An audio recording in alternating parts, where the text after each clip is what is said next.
తెలుగువారి #1 choice Telugu matrimony.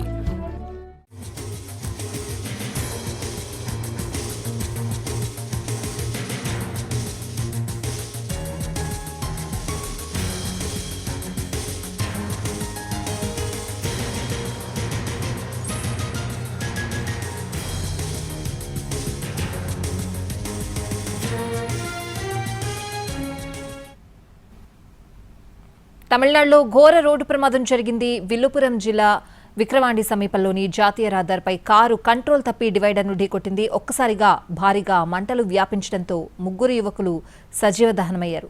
మరో ఇద్దరికి గాయాలయ్యాయి. కారు కాలిపోతున్న సమయంలో అదృష్టవశాత్తు ఇద్దరు యువకులు బయటపడ్డారు. దసరా సెలవుల కారణంగా యువకులు చెన్నై నుంచి మున్నార్ ట్రిప్కు వెళ్తూ ఉండగా ఈ ప్రమాదం చోటు చేసుకుంది.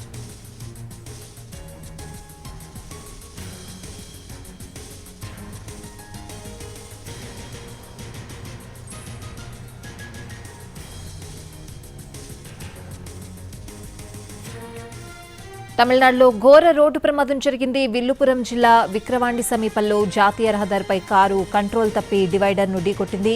ఒక్కసారిగా భారీగా మంటలు వ్యాపించడంతో ముగ్గురు యువకులు సజీవ దహనమయ్యారు. మరో ఇద్దరికి గాయాలయ్యాయి. కారు కాలిపోతున్న సమయంలో అదృష్టవశాత్తు ఇద్దరు యువకులు కూడా బయటపడ్డారు.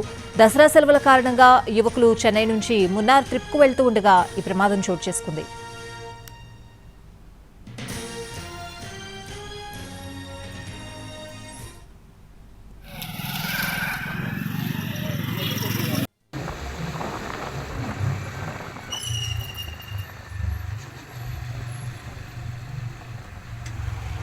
తమిళనాడులో ఘోర రోడ్డు ప్రమాదం జరిగింది. విల్లుపురం జిల్లా విక్రవాండి సమీపంలోని జాతీయ రహదారిపై కారు కంట్రోల్ తప్పి డివైడర్ను ఢీకొట్టింది.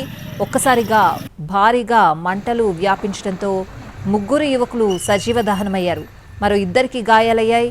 కారు కాలిపోతున్న సమయంలో అదృష్టవశాత్తు ఇద్దరు యువకులు బయటపడ్డారు. దసరా సెలవుల కారణంగా యువకులు చెన్నై నుంచి మున్నార్ ట్రిప్కు వెళ్తూ ఉండగా ఈ ప్రమాదం చోటు చేసుకుంది.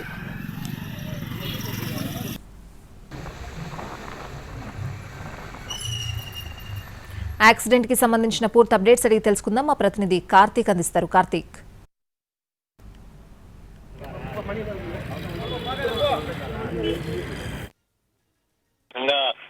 అత్యంత భారీ వేగమే ఈ ప్రమాదానికి కారణంగా కూడా చెప్తూ ఉన్నారు. ఏదైతే చెన్నైకి సంబంధించినటువంటి 5 మంది యువకులు దసరా సెలవుల నేపథ్యంలో మున్నార్కు ట్రిప్ కూడా ప్లాన్ చేసుకోవడం కూడా జరిగింది. ఆ సమయంలోనే విల్లుపురం జిల్లా విక్రమండి సమీపంలో వెళ్తున్నటువంటి క్రమంలో అతివేగంగా వెళ్తున్నటువంటి క్రమంలో కారును కంట్రోల్ తప్పింది. ఈ నేపథ్యంలో పక్కన ఉన్నటువంటి డివైడర్ ను ఢీకొనడంతో ఒక్కసారిగా కారులో మంటలు రావడం కారణంగా కారులో ఉన్నటువంటి 5గురిలో ఇద్దరు మాత్రమే అకస్మాత్తుగా కూడా కారులో నుంచి బయటకు దూకేటువంటి ప్రయత్నం చేశారు. మనకి ఎన్టీవీ స్క్రీన్ మీద కూడా ఆ విజువల్స్ కూడా కనబడతాయి. మిగిలిన ముగ్గురిని మాత్రం బయటకు తీసే లోపలే కూడా అత్యంత ఎక్కువగా కూడా ఫైర్ రావడం కారణంగా మొత్తం కూడా ముగ్గురు కూడా సజీవ దహనమైనటువంటి పరిస్థితి. సకాలంలో ఉన్నటువంటి వాళ్ళందరూ కూడా వారిని బయటకు తీసేటువంటి ప్రయత్నం చేసినప్పటికీ కూడా కుదరలేదు. పక్కనే ఉన్నటువంటి వాహనదారులందరూ కూడా పరిగెత్తుకుంటూ వచ్చి ప్రయత్నాలు చేసినప్పటికీ కూడా వారు అప్పటికే కూడా కారు పూర్తి స్థాయిలో ఎక్కువగా ఫుల్ ట్యాంక్ తో వెళ్తున్నటువంటి వాహనం కారణంగా మొత్తం డీజిల్ అంతా కూడా ఒకసారి కూడా ఎగపడటంతో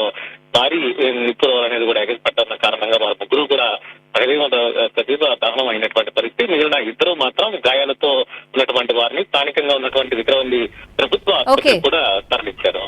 రైట్ కార్తీక్.